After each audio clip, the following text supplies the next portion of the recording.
लगातार लॉस से आप परेशान हो चुके हैं, आपका लॉस अगर बहुत ज़्यादा बढ़ चुका है तो मैं जानता हूँ आप कुछ ऐसी बुनियादी गलतियाँ कर रहे होंगे जिसकी वजह से आज आपकी सिचुएशन इतनी वर्सन हो चुकी है। सभी सवालों का जवाब आपको इस वीडियो में मिलेगा। नमस्कार दोस्तों, आशा करता हूँ आप सब अच्छे होंगे। आज हम बात करने वाले हैं हर्ड मेंटालिटी के ऊपर, है ना। ये हमारी हर्ड मेंटालिटी है। अभी हर्ड मेंटालिटी को ना हम रिटेल इन्वेस्टर के कॉन्टेक्स्ट में समझने की कोशिश करेंगे कि आखिर इसके क्या इम्पैक्ट पड़ते हैं, है ना। अब रिटेल इन्वेस्टर तो आप समझ गए होंगे कि क्या होता है, यानी हमारे आपके जैसे छोटे निवेशक होते हैं उनको हम रिटेल इन्वेस्टर कहते हैं। लेकिन हर्ड मेंटालिटी अब क्या बला है ना। हर्ड मेंटालिटी का मतलब ये होता है सुनी सुनाई बातों पर यकीन करना। कोई भी ऐसा काम जब हम सुनी सुनाई बातों को देख के कर देते हैं तो फिर वो चीज़ हर्ड मेंटालिटी में काउंट की जाती है।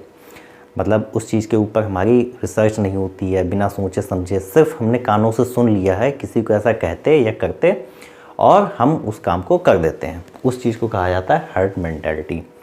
अभी हर्ड मेंटालिटी रिटेल इन्वेस्टर के कॉन्टेक्स्ट में मैं आपको समझाने की कोशिश कर रहा हूँ, लेकिन ऐसा नहीं है कि ये केवल शेयर मार्केट के लाइफ में ही काम करती है, ये आपकी रियल लाइफ में भी काम करती है। आप लाइफ में आपने देखा होगा कभी भी आप जब हर्ड यानी सुनी सुनाई बातों पर आप यकीन करते हैं, जिन चीज़ों पर आप ब्लाइंडली ट्रस्ट करते हैं, आपको लाइफ में हमेशा वहाँ धोखा मिला है, आपकी सिचुएशन ख़राब हुई है, आपको लाइफ में बड़े लॉसेस फेस करने पड़े होंगे, है ना। तो जब मैं बता रहा हूँ तो इसको आप अपने रियल लाइफ और शेयर बाज़ार दोनों में आप अप्लाई करेंगे तो आप पाएंगे आप कहाँ गलती कर रहे हैं। चलिए शुरू करते हैं। कुछ एग्जाम्पल्स के साथ मैं आपको समझाने की कोशिश करूंगा जिससे आपको समझ में आएगा कि हम कहाँ गलती कर देते हैं। अब जब हम 2021 से 24 की हम बात करते हैं तो वो टाइम एक बुल रन का था। आपने देखा होगा कि उस टाइम पे एक बुल रन चला और जो मार्केट में हमारे डीमैट अकाउंट थे उनकी संख्या में अचानक से इजाफा हुआ। अचानक से इतनी बड़ी संख्या में इजाफा हुआ और बुल रन में लोगों का आना, है ना। तो उस टाइम पे तो बुल रन चल रहा था तो सब कुछ अच्छा चल रहा था। उस टाइम पे बहुत सारी ऐसी घटनाएं हुई जहाँ पर उस बुल रन में भी लोगों को लॉस का सामना करना पड़ा। अब समझते हैं वो क्या थी।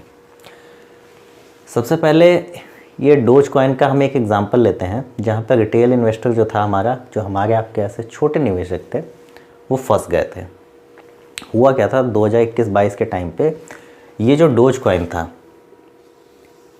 इन्होंने 12,000% का रिटर्न दिया।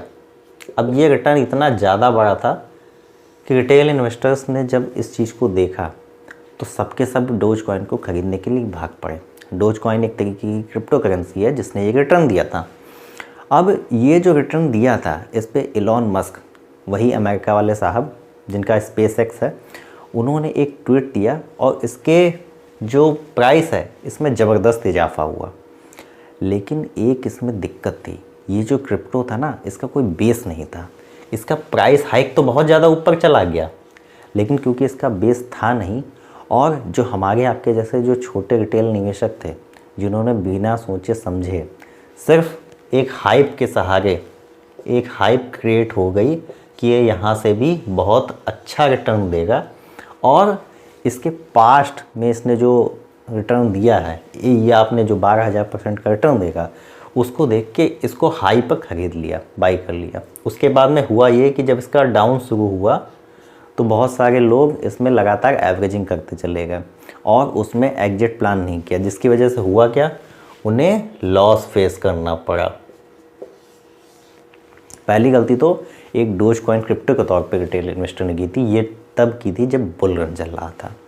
ये होता है जब हम किसी चीज़ सुनी सुनाई चीज़ों पे यकीन कर लेते हैं, हम ब्लाइंडली ट्रस्ट कर लेते हैं, हम जब वैल्यूएशन को ठीक से समझते नहीं है। इसमें सबसे बड़ी एक दिक्कत ये भी होती है कि हमने वैल्यूएशन को ठीक से समझा नहीं, हमने सिर्फ ये देख लिया कि प्राइस लगातार भाग रहा है और हमें इसे खरीद लेना चाहिए, तो फिर नुकसान हो गया। दूसरा एग्जाम्पल हमारे पास अडानी स्टॉक का आता है। 2022-23 में आप देखेंगे कि अडानी स्टॉक्स में ज़बरदस्त इजाफा हुआ, प्राइस तेज़ी से ऊपर जा रहा था। अभी यहाँ पे एक रिटेल इन्वेस्टर इस चीज़ को कैसे देखता है? पहली चीज़ तो देखता है कि बहुत बड़ा नाम है, ठीक है ना। वो देखता है कि बड़ा नाम है, ज़रूर कोई बात होगी। तो जब ये स्टॉक अपनी रियल वैल्यूएशन से काफ़ी दूर चले गए, जब भी कोई स्टॉक या कोई भी ऐसी चीज़ जब अपनी रियल वैल्यूएशन से बहुत ऊपर चली जाती है, जब उसमें बबल क्रिएट हो जाता है, तो उसमें एक छोटी सी चीज़ ही वो बबल फोड़ने के लिए काफ़ी होती है। और उस बबल में सुई का काम किया हिंडनबर्ग की एक रिपोर्ट ने। हिंडनबर्ग की एक रिपोर्ट आती है और अडानी के सारे स्टॉक्स जो हैं धड़धड़ा के लगातार नीचे गिरते चले जाते हैं। और उन जगहों पे बहुत सारे ऐसे रिटेल इन्वेस्टर थे जहाँ पे उनका हाई पे उन्होंने ख़रीद रखा था, और बहुत सारे एफआईज और डीआईज थे, वो इन चीज़ों को देख लेते हैं। जब कोई भी चीज़ अपनी रियल एक्चुअल वैल्यूएशन से दूर चली जाती है तो वो धीरे धीरे करके अपना माल बेचना शुरू कर देते हैं। लेकिन वो माल ख़रीदता कौन है? हमारे आपके जैसे जो आम निवेशक, जो हमारे रिटेल इन्वेस्टर होते हैं, वो ख़रीदते हैं। और फिर प्राइस जब लगातार नीचे आने लगता है, अडानी के केस में भी लगभग ऐसा ही कुछ हुआ। जब प्राइस लगातार नीचे आ रहा था तो इसकी वो लोग एवरेजिंग करने लगते हैं। पहली गलती तो वो ये करते हैं कि एक हाई वैल्यूएशन पे उन्होंने स्टॉक ख़रीदा जो उस हाई वैल्यूएशन को जस्टिफाई भी नहीं करता था। दूसरी गलती वो ये करते हैं कि जब वो वैल्यूएशन को समझ नहीं रहे हैं और एक फॉलिंग स्टॉक में वो एवरेजिंग करना शुरू कर देते हैं। ठीक है, ये फॉलिंग स्टॉक है और आप लगातार एवरेजिंग करते चले जा रहे हैं। ये हमारी दूसरी सबसे बड़ी गलती होती है। ठीक है, एक तीसरा हमारे पास एग्जांपल है पेटीएम का। पेटीएम में सबसे बड़ी गलती जो हमारे रिटेल इन्वेस्टर थी, उन्होंने ये की कि जब इसका आईपीओ आया, देखिए हर आईपीओ जो है ना आपको प्रॉफिट नहीं देता है।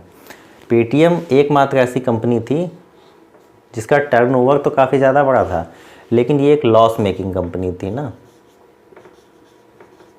अब आप एक चीज़ सोच के देखिए, क्या आप एक ऐसी कंपनी में इन्वेस्ट करना चाहेंगे जो लॉस मेकिंग हो, जो लगातार लॉस पे लॉस करती चली जा रही हो?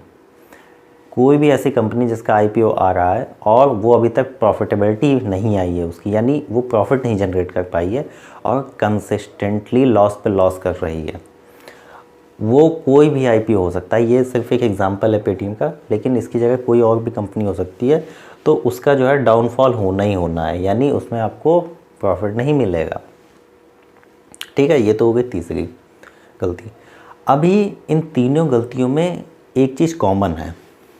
ये जब आप तीनों को ही आप कंबाइंड तौर पे देखेंगे तो आप रिटेल इन्वेस्टर के तौर पे आप कुछ कॉमन गलतियों को आप ऑब्ज़र्व करेंगे। उसमें पहली गलती ये होती है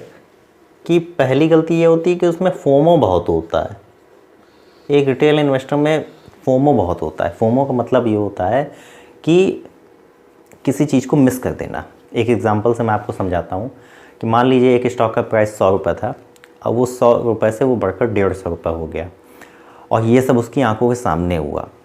तो उसके मन में आता है, यार अगर मैं इसको 100 रुपये पर खरीद लेता, सारे पैसे लगा देता, तो आज मुझे 50% का प्रॉफिट हो जाता।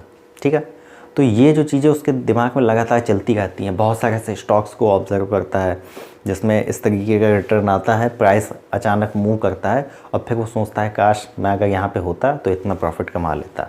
तो ये जो फोमो का मतलब होता है मिसिंग आउट समथिंग, किसी चीज़ को मिस कर देना, खो जाने का डर, जिस चीज़ में पार्टिसिपेट नहीं कर पाया।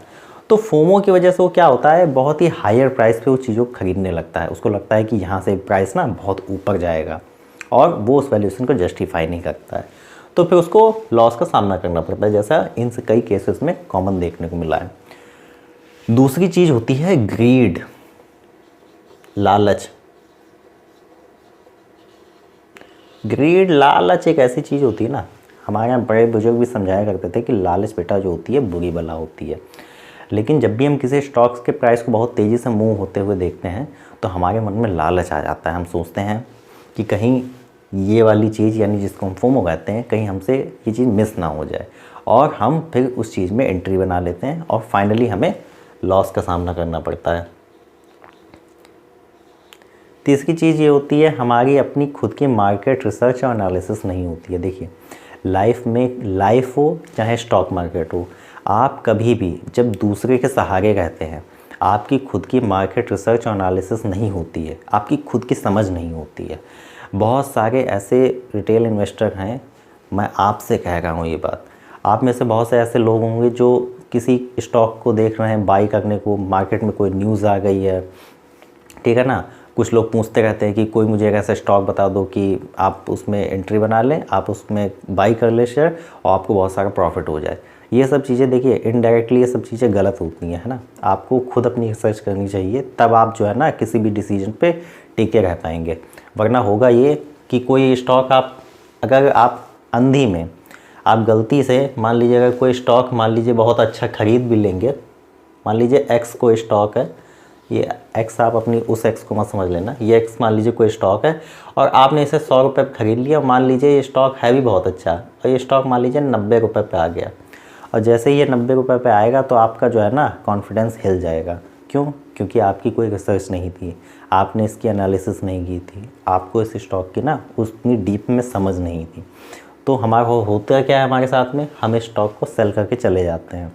तो आपने देखा होगा बहुत सारे लोगों को, अक्सर आपके साथ में ये चीज़ होती है, मैं जानता हूँ ये चीज़ आपके साथ में होती है कि आप जब किसी स्टॉक को ख़रीदते हैं वो आ जाता है नीचे, ठीक, आपने जैसे स्टॉक को ख़रीदा वो नीचे आ जाता है और फिर आप बहुत दिन तक उसे लिए बैठे रहते हैं, वो स्टॉक करेक्शन करता रहता है, यानी वो ऐसे ऐसे चलता रहता है और उसके बाद में वो स्टॉक जब आप बेच देते हैं तो वो स्टॉक ऊपर की तरफ भाग जाता है और फिर आप बैठे बैठे खींचते रहते हैं, है ना। ऐसा होता है आपके साथ कि नहीं होता है?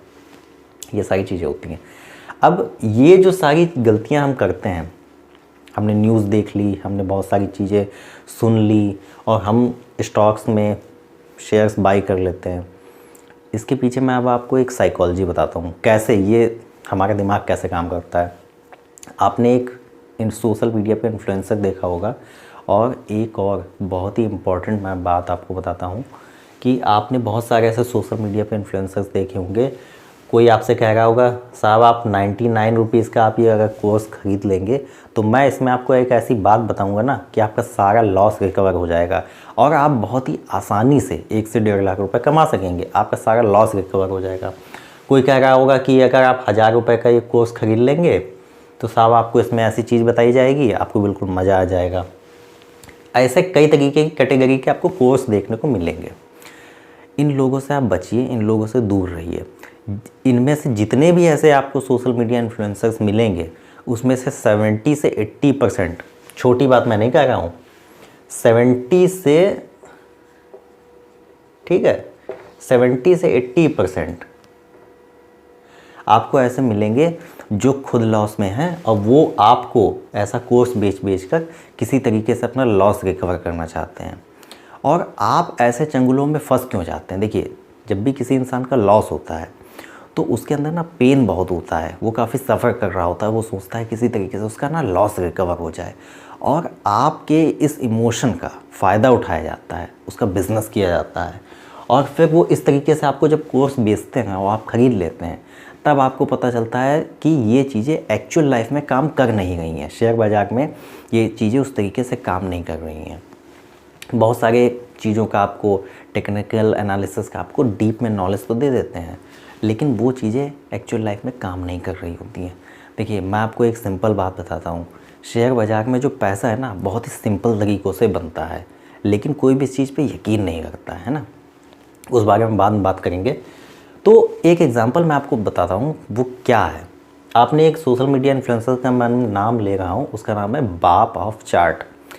आपने इसका नाम सुना होगा। अगर आप उसके सब्सक्राइबर्स की तरफ नज़र डालेंगे ना तो आपको आराम से उसके 400 के शुरुआती दौर में बता रहा हूँ 600 के आपको इस तरीके से उसके सब्सक्राइबर मिलेंगे। अभी 400 के 600 के इसका मतलब है 4 से 6 लाख सब्सक्राइबर, ये बहुत बड़ी संख्या होती है। तो जब आप किसी ऐसे व्यक्ति को जिसके इतनी बड़ी संख्या में सब्सक्राइबर हैं, आप उसको ये बोलते हुए सुनते हैं कि आप ये कोर्स ख़रीद लीजिए तो आपको ये मिलेगा, वो कोर्स ख़रीद लीजिए तो आपको इतना फ़ायदा हो जाएगा, तो सबकॉन्शियसली आपके माइंड में ये आता है कि इतने सारे लोग उस व्यक्ति के साथ में आकर जुड़े हैं तो आखिर वो आदमी गलत कैसे हो सकता है, वो आदमी बिल्कुल ही सच बोल रहा होगा। लेकिन ऐसा होता नहीं है। Security exchange board of India ने ऐसे लोगों के ऊपर छापा मारा और आपको हैरानी होगी, उनके ऊपर 17 करोड़ का फ़ाइन लगाया गया। बाप ऑफ चार्ट की मैं बात कर रहा हूँ, है ना। ये सिर्फ एक एग्जांपल है, बाप ऑफ चार्ट का सिर्फ मैंने एक एग्जांपल लिया है जिनको पकड़ा गया है। लेकिन ऐसे व्यक्ति क्या मार्केट में सिर्फ एक हैं, कोई एक सोशल मीडिया इन्फ्लुएंसर है? My answer is no. ऐसा एक नहीं है, ऐसे बहुत सारे सोशल मीडिया इन्फ्लुएंसर्स हैं जो आपकी भावनाओं का फ़ायदा उठाते हैं, है ना। खासकर इस तरीके की अगर कोई बात कर रहा है ना आपसे, 9900 1000 रुपये में कोर्स ले लो, ये कर लो वो कर लो, सब बेकार की बातें हैं, कोई चीज़ ऐसे काम नहीं करती है ना। ये बात बिल्कुल वैसी ही है कि मैं अगर आपको ओरली यहाँ बैठे बैठे बताऊँ स्विमिंग की, मैं अगर आपको पूरी ट्रेनिंग दूँ कि स्विमिंग में ये कर लेना, ऐसा कर लेना, ये सिचुएशन बने तो ऐसा कर लेना, आपको मैं चाहे कुछ भी बता दूँ थियोरेटिकली, लेकिन जब अब तक आप प्रैक्टिकली आप उस चीज़ को फॉलो नहीं करेंगे, आप पानी में नहीं उतरेंगे, तब तक आप स्विमिंग सीख नहीं पाएंगे, है ना। ये शेयर बाज़ार जो आप देख रहे हैं ये सेम वैसी ही चीज़ है, जब तक आप इसमें खुद देखेंगे नहीं तब तक आपको चीज़ समझ में नहीं आएंगी, है ना। तो एक एग्जांपल के तौर पे मैंने आपको ये बताया है। आज के वीडियो में बस इतना ही। आशा करता हूँ आपको हमारा वीडियो पसंद आया होगा। इससे पहले अगर आप हमारे चैनल से नहीं जुड़े हैं तो इसे सब्सक्राइब कर लीजिए। वीडियो अच्छा लगा हो तो इसे लाइक करें। आपका फीडबैक हमारे लिए इम्पॉर्टेंट है, इसलिए कमेंट करना ना भूलें। अच्छा, एक और इम्पॉर्टेंट बात मैं आपको बताता हूँ। हम बहुत ही इम्पॉर्टेंट सीरीज़ कवर कर रहे हैं, हम बहुत छोटे छोटे मुद्दों को कवर कर रहे हैं। हम आपके लिए ऐसे वीडियो बनाते हैं जिन चीज़ों पर कोई बात नहीं करता है। ज़्यादातर ऐसे लोग वीडियो नहीं बनाते हैं क्योंकि वो आपको बताना नहीं चाहते हैं, इन चीज़ों पे कोई बात नहीं करना चाहता है ना। इससे पहले मैंने एक और वीडियो बनाया है, इंडिया वर्सेस पाकिस्तान की जो ग्रोथ है उस पर मैंने एक वीडियो बनाया है। आई बटन में आपको लिंक मिल जाएगा, उस पर क्लिक करके आप देख सकते हैं। बस आज के वीडियो में बस इतना ही। मिलते हैं जल्द एक नेक्स्ट वीडियो में, तब तक के लिए सेफ रहिए, सुरक्षित रहिए। जय हिंद।